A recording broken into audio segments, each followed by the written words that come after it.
우리나라 말에 배은망덕이라는 말이 있습니다. 은혜를 알지 못하고 도리어 악으로 갚는 사람을 가리켜 하는 말입니다. 참 배은망덕한 놈이다 이런 말 들으면 기분이 좋은 사람은 아무도 없을 것입니다. 그런데 이러한 배은망덕한 일들이 우리 주변에 점점 많아지는 것 같습니다. 우리 민족은 부모를 섬기는 효를 숭상하기까지 합니다. 그래서 이렇게 효도를 잘한 사람들을 위해서 기리는 그런 비석도 세우고 그러지 않습니까? 아마 동방의 예의지국이라 이런 말을 듣는 데에는 이런 효에 대한 아주 각별한 그런 생각 때문에 있다라고 생각을 합니다. 그런데 이런 동방의 예의지국이라고 하는 대한민국이 대한민국 오늘 현실을 보면 참 안타까운 일들이 많습니다. 요즘 어르신들은 죽을 때까지 재산을 자녀에게 물려주면 안 된다 이렇게 말을 합니다. 그 말의 속사정을 보게 되면 자녀들에게 재산을 물려주는 순간부터 자녀들에게 버림받을 것이다 라는 생각이 아주 지배적인 그런 지배적이기 때문에 그렇습니다. 물론 공공 뉴스에서 이러한 이야기가 또 공공연히 들려오고 있기도 합니다. 그러니까 부모 자식 간의 관계가 이게 돈으로 연결되어 있다는 사실이 참으로 슬픈 일이 아닐 수 없습니다. 이게 동방예의지국이라는 말을 들었던 대한민국에서 실제로 벌어지고 있다는 건 참 씁쓸한 일이고 정말 배은망덕한 시대가 되었구나 하는 것을 이제 생각해 봅니다. 그리스도인이라고 말하는 우리는 어떤지요? 우리는 이런 시대와 다르게 살고 있습니까? 아니면 이런 시대에 별반 다름없이 살아가고 있습니까? 다시 한번 우리의 삶을 돌아보아야 할 것입니다. 정말로 하나님 앞에 부끄러움이 없는지 살피는 것이 참 중요합니다. 오늘 말씀은 이게 하나님 앞에 배은망덕한 그런 이스라엘을 향하여 책망하시는 말씀입니다. 배은망덕함이 슬픈 것은 베푼 사랑이 악으로 돌아오기 때문입니다. 여러분 다 이렇게 배은망덕한 자식, 배은망덕한 부모 되기 싫을 겁니다. 그런 사람 아무도 없을 겁니다. 그죠? 배은망덕함은 참 슬픈 일이죠. 그러니까 적어도 그리스도인에게는 내 부모를 주 안에서 공경하라 라고 하는 말씀을 받은 우리들은 사실은 이 배은망덕함이 없어야 됩니다. 우리는 다 자식이자 부모입니다. 부모이자 자식입니다. 이 사실을 정말 잘 기억해야 되는데 우리가 부모가 되면 내가 자식이었던 생각을 잊어버리고 내가 자식이며 내가 부모가 될 거라는 생각을 잊어버립니다. 그래서 아주 배은망덕한 일들이 일어나는 것을 이제 보게 됩니다. 항상 나는 자식이자 부모였고 부모이자 자식이었다라는 사실을 좀 기억한다면 우리의 삶은 조금 다르지 않을까. 우리가 이 사실을 잃어버리니까 배은망덕한 그러한 모습으로 살아가는 것은 아닌지 이렇게 돌아보게 되는 것입니다. 이스라엘을 향한 하나님의 이 사랑은 변함이 없었습니다. 하나님이 이스라엘을 얼마나 사랑하셨는지는 하나님께서 이스라엘 백성들의 행한 일들 가운데 잘 나타납니다. 하나님이 이스라엘을 사랑하셨기 때문에 이스라엘 백성들이 고통 가운데 부르짖을 때 하나님은 그 소리를 들으셨고 그 소리에 응답하여 주셨습니다. 그 열매가 뭡니까? 바로 출애굽입니다. 하나님께서 이스라엘 백성들이 애굽 땅에서 고난과 고통과 아픔 가운데 하나님을 향해 부르짖을 때 하나님 외면하지 않았습니다. 자식의 소리에 외면하는 부모가 없다. 이 사실을 분명히 보여준 게 바로 하나님이셨습니다. 그래서 이스라엘 백성들을 고통받는 애굽의 나라에서 불러내어 주셨습니다. 1절을 보면 이스라엘이 어렸을 때에 내가 사랑하여 내 아들을 애굽에서 불러내었거늘 이라고 말씀하고 있습니다. 하나님 이스라엘이 애굽에서 해방되었던 이유를 사랑이라고 말씀합니다. 사랑입니다. 이스라엘이 잘난 것이 아니라 여전히 죄악투성이었는데 하나님의 사랑으로 구출하셨습니다. 이스라엘의 구원은 전적으로 하나님의 사랑에 있습니다. 그러니까 이 놀라운 선언을 이스라엘이 들어야 됩니다. 오늘 내가 이 자리에 있게 된 것은 하나님의 사랑 때문이다. 하나님의 사랑이 임하지 않았다고 한다면 여전히 이스라엘 백성들은 어디에 있습니까? 애굽 땅에 있을 것이다. 거기서 고난받고 고통 가운데 슬픔 가운데 있을 것이다. 근데 하나님께서 그들에게 사랑을 베푸셨습니다. 그 사랑이 이스라엘로 하여금 지금 가나안 땅에 이스라엘을 건국하게 하였고 여로보암 2세 시대에 부강한 나라가 되기까지 하였습니다. 이게 하나님의 사랑이라는 것을 기억해야 했습니다. 이스라엘이 저절로 자란 적이 없습니다. 어찌 부모 없이 아이가 자랄 수 있겠습니까? 아이 곁에 부모가 항상 지키고 있었기에 아이는 자랄 수 있었습니다. 이렇게 하나님은 이스라엘과 항상 함께하였습니다. 3절에 보면 그 사실을 분명히 가르치는데 그러나 내가 에브라임에게 걸음을 가르치고 내 팔로 안을지라도 그죠? 내가 저희를 고치는 줄 저희가 알지 못하였도다. 무슨 말입니까? 하나님께서 에브라임에게 걸음마를 가르쳐 주었고 내 품 안에서 길렀으며 죽을 고비에서 그들을 살려주었다라고 하는 것입니다. 이스라엘이 출애굽하고 그들이 새로운 나라로 갈 수 있도록 하나님 모든 걸 준비하셨습니다. 그 나라의 준비를 위하여서 법을 주셨죠. 걸음마를 하는 그 백성들을 향하여 어떻게 걸어야 하는지를 잘 알려주셨습니다. 그런데 이스라엘 백성들이 그 사실을 지금 잃어버리고 만 것입니다. 시간이 오래되자 마치 자신이 스스로 걸었고 자신이 스스로 어른이 되었다라고 생각을 한 것입니다. 이렇게 하나님의 은혜를 잃어버리는 것이 배은망덕한 일입니다. 우리가 정말 어렵고 힘들 때는 하나님을 사랑하고 하나님께 부르짖고 하나님께 기도합니다. 그죠? 기도 요청을 합니다. 그런데 내가 조금만 삶이 좀 나아지면 금방 하나님의 은혜를 잊어버리는 아주 배은망덕한 자리에 자주 서게 됩니다. 여러분 삶 한번 잘 돌이켜 보십시오. 여러분의 삶이 스스로 되었습니까? 하나님의 은혜가 없다면 우리가 이런 자리에 이를 수 있겠습니까? 우리가 이 사실을 잊어버리면 안 됩니다. 정말 배은망덕한 신자가 되어서는 안 된다라고 하는 것이죠. 그런데 이스라엘이 이런 배은망덕한 자리에 이르게 되었습니다. 그렇죠? 자녀를 위하여 부모는 아낌없이 모든 걸 줍니다. 그 어린아이를 계속 업고 키우지 않습니까? 그죠? 손에 무엇이라도 묻을까 호호 털면서 넘어진 아이 다시 일으켜서 걷게 하고 또 넘어지면 일어서서 걷게 하고 그런 걸 수없이 반복하지 않습니까? 왜 그 일을 합니까? 사랑하기 때문에. 자녀를 사랑하기 때문에 그 일을 하는 겁니다. 아이가 다치기만 해도 난리법석이지 않습니까? 그게 뭐 아이 때만 그렇습니까?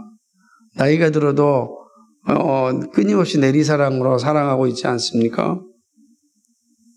그러니까 우리 스스로는 이러한 사랑을 받고 자랐습니다. 모든 자녀가 그렇습니다. 우리가 그렇습니다. 그러니까 이거를 잊어버리면 이제 배은망덕한 자리에 이르게 되는 것입니다. 4절을 보면은 내가 사람의 줄, 곧 사랑의 줄로 저희를 이끌었고 저희에게 대하여 그 목에서 멍에를 벗기는 자 같이 되었으며 저희 앞에서 먹을 것을 두었노라. 놀라운 거죠. 하나님은 우리를 이끄실 때 억압과 협박으로 이끄지 않으셨습니다. 사랑으로 이끄십니다. 끝까지, 그리고 변함없이 모든 것을 다 주시는 사랑입니다. 그렇죠? 이 사랑은 영원한 사랑입니다. 그런데 이 사랑을 받은 이스라엘이 취한 태도는 어떠했냐면 배은망덕한 자세였습니다.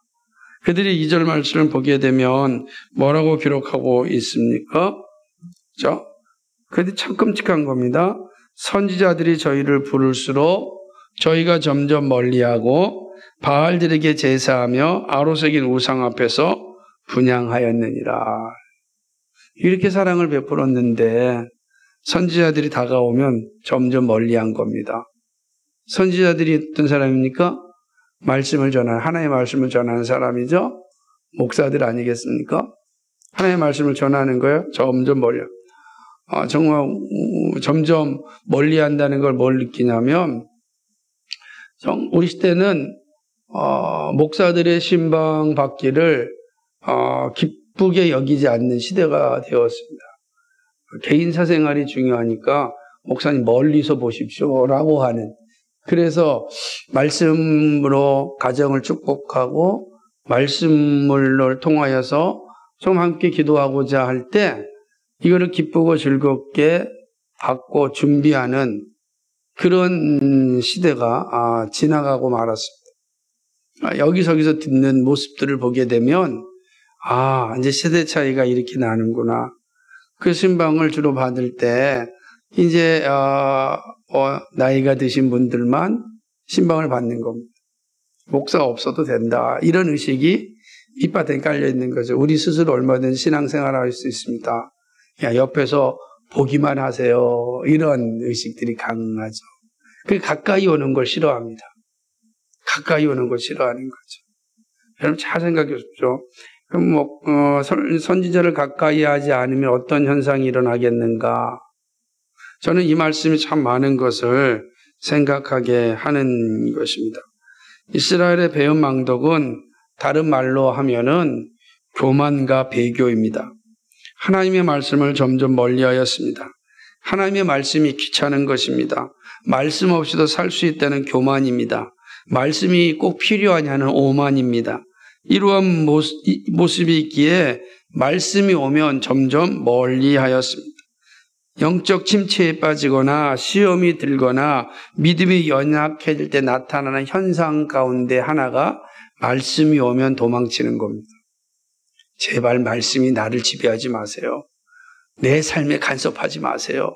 그냥 멀리서만 봐주세요. 내가 알아서 신앙생활 합니다. 이런 거죠. 이스라엘은 내가 알아서 한 텐데 뭐 이렇게 신경 쓰십니까? 하나님 말씀 잘 알 테니까 멀리서만 봐주세요. 이스라엘이 그런 것이죠. 그래서 이스라엘이 지은 죄에 대하여 이야기할 때 그만하세요. 저희가 알아서 삽니다. 이렇게 된 것입니다. 그렇죠? 말씀을 멀리하는 것은 배은망덕의 길로 가는 첫걸음이라 할 수 있습니다. 말씀이 멀어지면 바로 따라오는 게 기도가 식어집니다. 바로 그렇습니다. 기도가 식어지면 회개가 나오지 않습니다. 여러분 이거는 아주 가는 길이에요. 그렇죠? 그러면 보세요. 말씀이 식어지면 기도가 식어지고 기도가 없으면 회개가 없습니다. 그럼 어떻게 되겠습니까? 교만의 길로 갑니다. 말씀 듣기를 싫어합니다.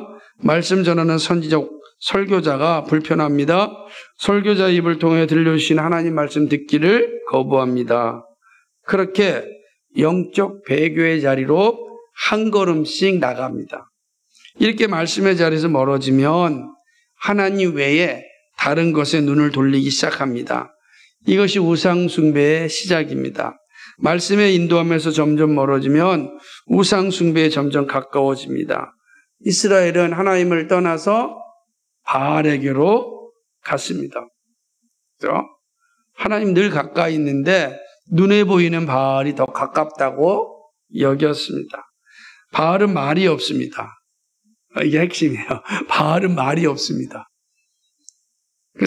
바알은 귀찮게 하지 않습니다. 그렇죠?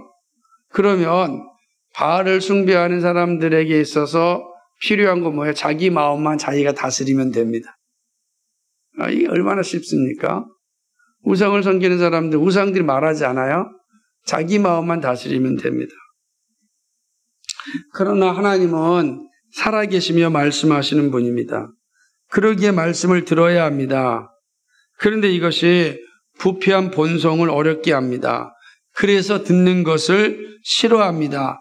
자기 마음대로 살겠다고 선언합니다. 우상은 자기 마음대로 사는데 필요한 존재입니다. 그렇게 살다가 심판의 자리에 이릅니다. 여러분, 심판이 멀리 있다고 생각하시면 안 됩니다. 우리가 알지 못하는 때에 다가옵니다. 그러다가 이제 가는 거죠. 우상은 자기 마음대로 사는데 필요한 거예요. 늘 하나님을 섬기며 살았는데 하나님 멀리 했어요. 그럼 이게 관습이 있잖아요. 습관이. 뭔가 불안한 거예요. 근데 하나님께 가기 싫어요. 왜? 말씀 듣기 싫어하니까. 그럼 어디로 가겠어요? 자기 신을 만드는 거예요. 자기 신을 다 하나씩 가지고 있습니다. 이게 바로 배은망덕한 자리에 이르게 된 거죠. 이스라엘의 모습이었습니다. 배은망덕한 이스라엘의 모습에서 우리의 모습을 봅니다. 그리고 여전히 변함없는 하나님의 사랑을 봅니다. 하나님은 자신의 사랑을 배신한 자들에게 죄 없다 말하지 않습니다. 반드시 심판을 하시는 것입니다. 이것이 오늘 본문의 내용이죠. 먹을 것까지 다 주었는데도 그들은 배교하여 바알에게로 갔습니다. 자, 이게 우리가 살펴봤던 1절 4절의 전체 내용이에요. 호세아는 지금 이스라엘 백성들에게 지금 처해 있는 상황이 어떠한지를 정확하게 지금 알려주고 있습니다. 자, 이런 이스라엘의 모습이 오늘 우리에게 주는 교훈이 무엇일까요? 자, 이스라엘 백성들은 선지자를 통해서 이 끔찍한 이야기를 들었습니다. 그들이 할 일은 회개해야 될 것입니다. 회개하지 아니하면 선지자가 준 말씀대로 그들은 심판의 자리에 이르게 될 것입니다. 자, 그렇다고 한다면 이 말씀이 오늘 이 시대를 살아가는 우리들에게는 어떤 의미가 있고 어떤 교훈이 있다고 여러분 생각하십니까? 주님께서 이 말씀을 통하여 우리에게 가르치는 것은 무엇입니까? 세 가지로 생각해 봅니다. 첫째는요, 구원은 그리스도의 무조건적 사랑이다 라는 사실을 우리는 이 말씀을 통해서 배울 수 있습니다. 또 하나님은 이 말씀을 우리에게 가르치고 있습니다. 호세아는 이스라엘의 구원이 하나님의 사랑임을 강조합니다. 출애굽의 선물은 하나님의 사랑이었습니다. 이스라엘이 잘난 것이 아니라 하나님의 사랑이었습니다. 내가 사랑했다 이렇게 말씀합니다. 저는 이게 참 은혜스러운 거예요. 내가 사랑했다. 1절에 보면 내가 사랑하여 그랬어요. 내가 사랑했다. 그래서 네 아들을 애굽에서 구해냈다. 이렇게 말씀하는 것입니다. 얼마나 큰 선물입니까? 그런데 이스라엘이 하나님의 사랑을 배신하였습니다. 참으로 서글픈 일입니다. 이스라엘의 현실이 이러한 비참함에 있습니다. 이스라엘이 사는 길은 어디 있다고 보면 됩니까? 하나님의 사랑을 다시 회복하는 일입니다. 이스라엘의 모습은 온 인류를 향한 그리스도의 사랑을 우리에게 보여줍니다. 타락한 인류가 죽음에서 생명으로 구원받는 길은 그리스도의 사랑밖에 없습니다. 이미 죽은 자가 살아나는 길은 스스로 할 수 없는 일이죠. 오직 그리스도의 사랑만이 죽음에서 생명으로 나오는 자리입니다. 죄로 말미암아 온 인류는 죽은 존재가 되었습니다. 소망이 없는 상태입니다. 죽은 자가 살아나는 것은 스스로 불가능합니다. 외부의 개입 없이 스스로 죽음에서 살아날 수 없습니다. 마치 우주의 창조가 하나님의 말씀으로 이루어졌듯이 구원도 같은 원리입니다. 그리스도의 사랑이 구원을 이루게 합니다. 그리스도의 사랑이 없이는 구원이 없습니다. 이 사실을 기억해야 됩니다. 그리스도의 사랑이 구원의 원천입니다. 그러므로 그리스도의 사랑을 멀리하는 것은 구원의 은혜를 누리지 못하는 일입니다. 여러분, 사랑에 대한 가장 슬픈 이야기 가운데 하나가 에베소 교회 이야기입니다. 에베소 교회는 선한 일에 열심하는 교회였습니다. 칭찬받기에 부족함이 없는 교회였습니다. 그런데 요한계시록에 나타난 에베소 교회를 향한 하나님의 심판은 무엇이냐면 네가 처음 사랑을 잃어버렸다, 이렇게 말씀하고 있습니다. 처음 사랑을 잃어버렸다. 이게 얼마나 슬픈 일입니까? 마치 이스라엘이 하나님의 말씀에서 점점 멀어진 것과 같은 모습입니다. 그러니까 에베소 교회가 하나님의 사랑을 버렸으니 그들이 어디로 가겠습니까? 교만의 자리, 배교의 자리로 가게 되는 겁니다. 하나님의 사랑 없이도 살 수 있다라는 생각이 에베소 교회의 지배적이 됩니다. 그러니까 에베소 교회가 결국은 우상을 섬기죠. 아데미신을 섬기고 우상을 섬기는 자리로 가게 되는 겁니다. 처음 사랑을 잃어버리면 반드시 교만과 배교의 자리로 가는 것이죠. 그런 측면에서 구원은 전적인 그리스도의 아가페에 있습니다. 그러므로 한결같이 그리스도의 사랑을 고백하고 그리스도의 사랑을 기억하고 전해야 됩니다. 그러니까 우리가 구원받았다라고 하는 것은 우리가 그리스도의 사랑을 입었다는 것이죠. 얼마나 복된 자리에 있는지 모릅니다. 우리가 그리스도의 사랑을 입은 자입니다. 기억해야 됩니다.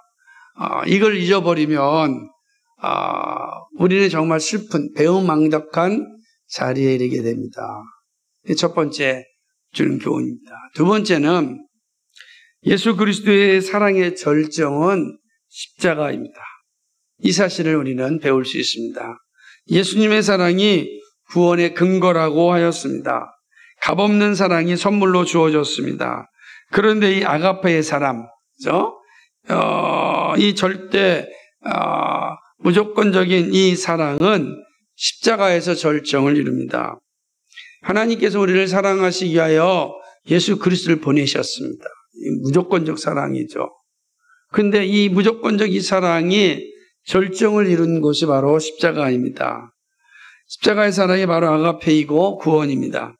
그러므로 예수님의 사랑을 고백하는 것은 십자가에서 이루어진 이 사건을 고백하는 일입니다.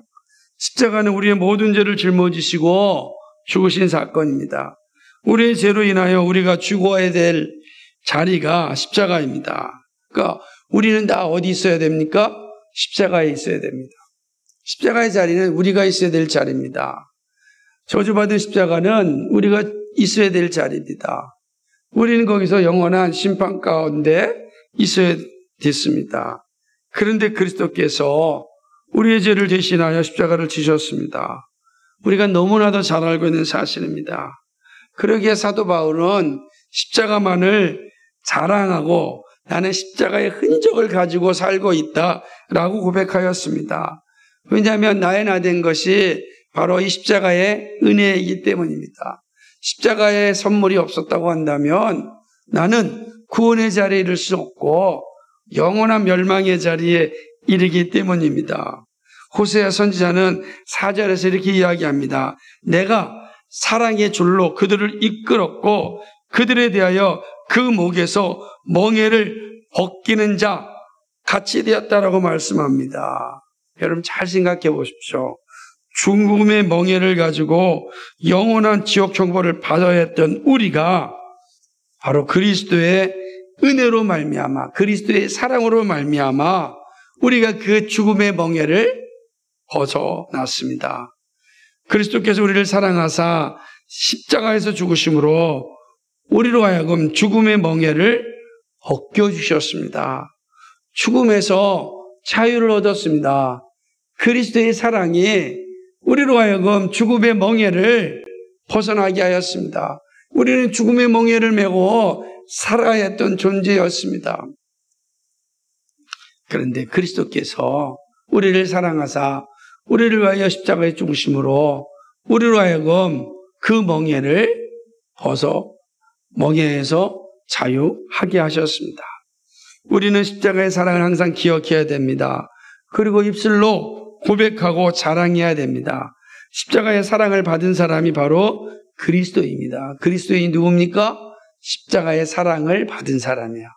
십자가의 사랑으로 죽음의 멍에를 벗은 사람입니다. 그게 우리의 정체성이에요. 우리가 누구냐?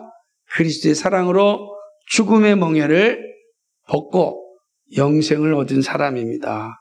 이 놀라운 사랑을 받았음을 기억하고 이 사랑을 전할 수 있어야 합니다. 그것이 오늘 본문이 우리에게 중요하게 가르쳐 주시는 교훈입니다. 마지막 세 번째는 인류의 심판은 십자가의 사랑을 거부했기 때문입니다. 십자가의 사랑을 거부했기에 인류에게는 심판이 주어졌습니다. 십자가의 사랑이 구원입니다. 이것은 변함없는 사실입니다. 하지만 십자가의 사랑을 배신할 때 심판이 임합니다. 마지막 심판은 십자가의 사랑에서 떠난 자들이 받습니다. 예수님은 승천하실 때 제자들에게 천사들을 통하여 하신 말씀이 있습니다. 무엇입니까? 땅끝까지 이르러 내 증인이 되라. 땅끝까지 이르러 십자가의 사랑을 전하라.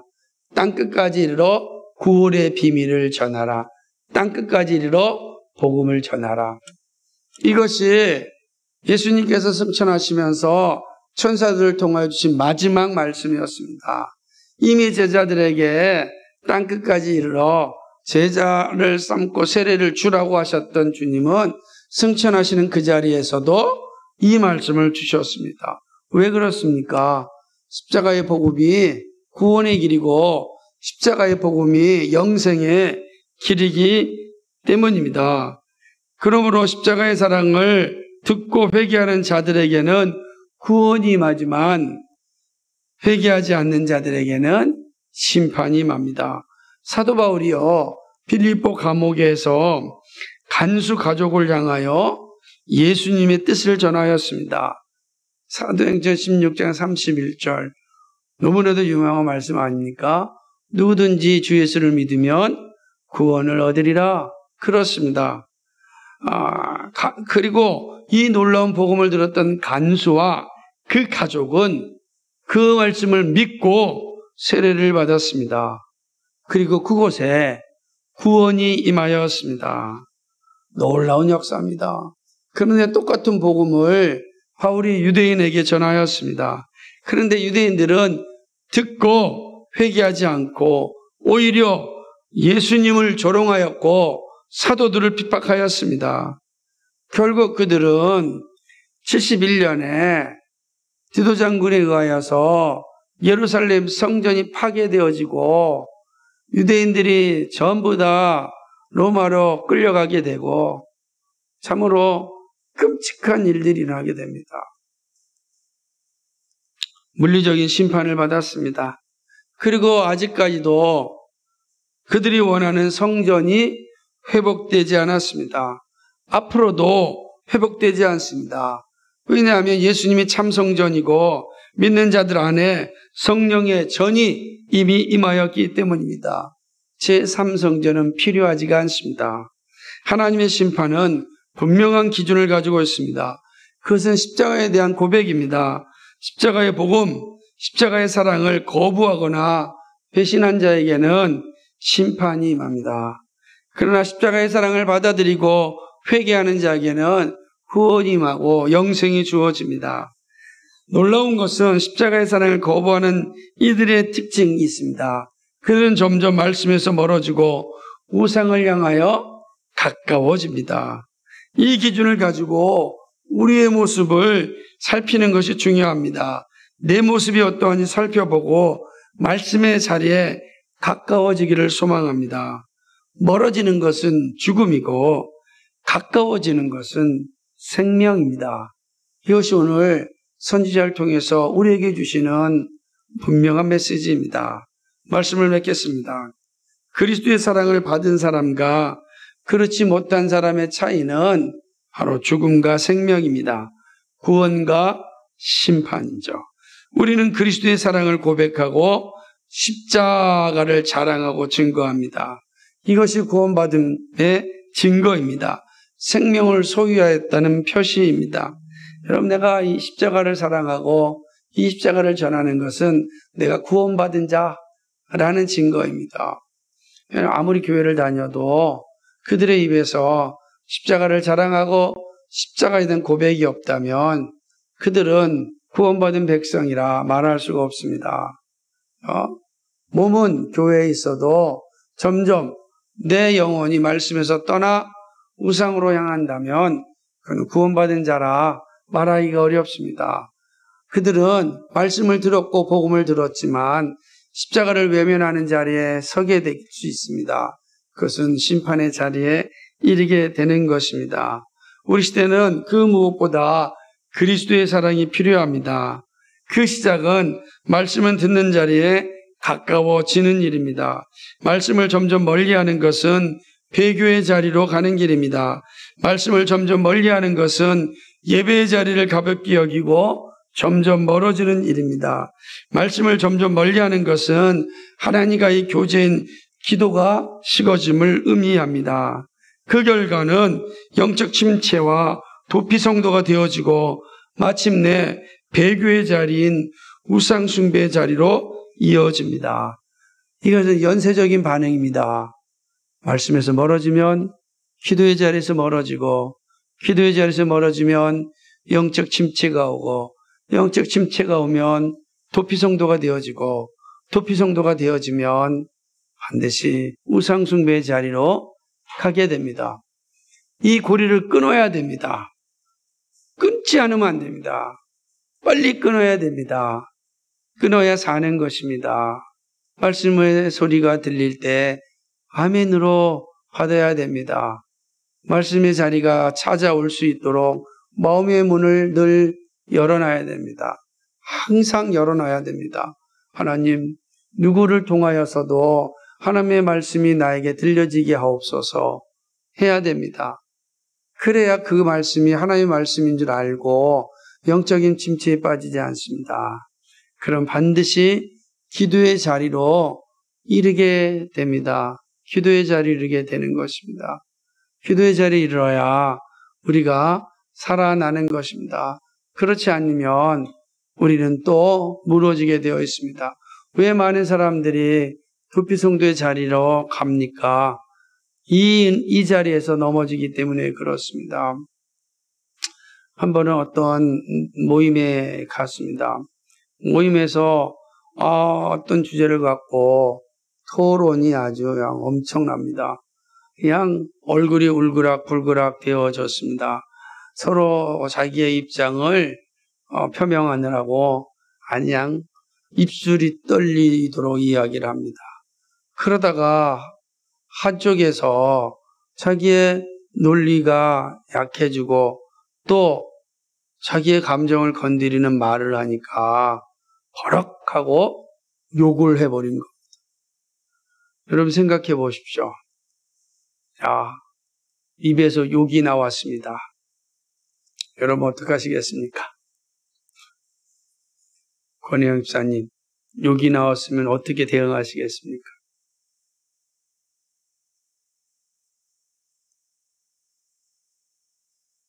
나가버립니다. 우리 김석현 대표님, 욕이 나왔습니다. 어떻게 하시겠습니까?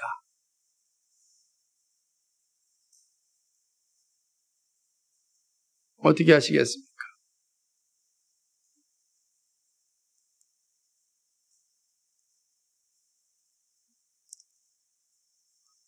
그게 꼭 다른 공동체가 아니라 교회 안에서도 가능하지 않겠습니까? 청년부에서 엄청난 토론을 했습니다. 토론하다가 너무 화가 났습니다. 그래가지고 견디지 못해서 욕을 했습니다. 어떻게 해야 되겠습니까? 나갑니까? 그럼 관계는 다 끊어진 거죠. 그 공동체는 어떻게 되겠습니까? 회복 불가능한 상태가 됩니다. 이때는요, 고리를 끊어야 되는 겁니다. 고리를 끊어야 돼요. 욕을 한 사람이 스스로 자신을 돌아볼 수 있는 시간을 줘야 됩니다. 그때 우리는요, 동일하게 욕으로 화답하면 안 됩니다. 도망쳐서도 안 됩니다. 그때 정신 바짝 차려야 돼요. 그때 이렇게 끊어야 됩니다. 아무리 그래도 욕은 해서는 안 되지 않습니까? 톤을 낮춰야 됩니다. 그죠? 잘 안 될 수 있습니다. 잘 안 될 수. 저도 여러 번 실패했습니다. 우리 되게 어려운 겁니다. 그러나 우리는 또다시 이러한 시간들이 올 때 우리는 관계도 회복하고 또 우리의 모습도 돌아볼 수 있는 시간을 갖게 하나님께서 기도하시라는 뜻이거든요. 왜냐하면 상대방이 욕을 한 것은 상대방의 문제이기도 하지만 욕하게 만드는 원인 제공이 나일 수도 있기 때문입니다. 내가 아무리 똑똑하고 논리 정연하고 내가 올바르다 할지라도 상대방을 향한 사랑이 없었기 때문에 나타나는 현실이기 때문에 현장이기 때문에 그렇습니다. 그러므로 둘 다 하나님 앞에서 죄인입니다. 그래서 우리는 스스로 그 고리를 끊어야 됩니다. 정말 중요합니다. 욕을 먼저 한 사람에게 욕으로 갚으면 안 되고 아무리 힘들어도 우리 욕은 하면 안 되지 않습니까? 라고 톤을 낮추는 훈련을 잘 배워보십시오. 시작합니다. 우리는 이러한 영적 침체의 고리를 끊는 훈련을 잘해야 됩니다. 반드시 말씀에서 멀어지면 기도의 자리가 식어지니까 그 자리를 끊어야 됩니다. 기도의 자리가 식어졌습니다. 그럼 이제 침체가 옵니다. 끊어야 됩니다. 그렇죠? 교만해지고 배교의 자리를 반드시 갑니다. 끊어야 된다라고 하는 사실입니다. 이스라엘이 멸망했던 그 자리에 다시금 서는 어리석음이 없어야 합니다. 이 말씀을 주신 것은 이러한 끔찍한 역사를 반복하지 말고 그리스도의 십자가를 굳게 붙잡고 살아갈 것을 말씀하십니다. 하나님은 우리를 사랑하시되 변함없이 사랑하십니다. 그래서 내가 너를 사랑했다. 하나님 우리를 우리를 걸음마를 가르쳤고 우리를 안아서 키우셨고 우리에게 먹을 것을 다 주셨습니다. 우리가 자라나기까지 노심초사하시면서 지켜주시고 보호하여 주셨습니다. 우리의 신앙이 여기까지 온 건 바로 그리스도의 사랑 때문입니다. 그리스도 사랑 때문에 여기까지 왔습니다. 그리스도께서 사랑하신 이 사랑으로 오늘 우리 이 자리에 있는 겁니다. 우리가 이 사실을 잊어버리면 안 됩니다. 잊어버리면 백망덕한 자가 됩니다. 그리스도의 사랑을 보여잡고 그리스도께 가까이 가야 됩니다. 그리스도의 말씀을 듣기를 기뻐해야 됩니다. 기도의 자리에 날마다 가야 됩니다. 회개의 자리에 날마다 서야 됩니다. 정말 중요합니다. 그리고 늘 그리스도 중심적으로 살아가야 되는 것입니다. 그래서 늘 강조하듯이 예수님 저는 예수를 믿습니다 라고 하는 고백이 우리를 지배할 수 있어야 됩니다. 그것이 우리로 하여금 배교의 자리, 교만의 자리가 아니라 하나님을 영화롭게 하는 자리에 서게 합니다. 이런 믿음이 우리 모두에게 있기를 주님의 이름으로 간절히 축복합니다. 거룩하시고 자비하신 하나님 아버지 참 고맙고 감사를 드립니다. 우리를 사랑하신 주님, 우리를 안으셨고 우리의 걸음마를 가르쳐 주셨고 우리를 안아서 키우셨고 우리에게 먹을 것을 때에 따라 주시고 건강하게 자랄 수 있도록 인도하신 주님 참으로 고맙고 감사합니다. 우리가 이 자리에 이른 건 우리 스스로 된 것이 아니라 이런 사랑으로 된 것인데 이 사랑을 가끔씩 망각하였던 죄가 있습니다. 하나님 용서하여 주옵소서. 다시금 주님의 말씀이 다가올 때에 아멘으로 화답할 수 있게 하여 주시고 주님의 말씀에 점점 가까이 갈 수 있도록 주님과의 기도의 교제가 좀 더 깊어질 수 있도록 늘 겸손의 자리에 설 수 있고 오직 하나님만을 사랑하는 오직 그리스도의 신앙을 가지고 살아가는 저희들 되게 하여 주옵소서. 그래야 주께 영광 돌리는 우리의 생애가 되도록 주님 인도하여 주옵소서. 감사합니다. 예수 그리스도의 이름 받들어 기도하옵나이다. 아멘.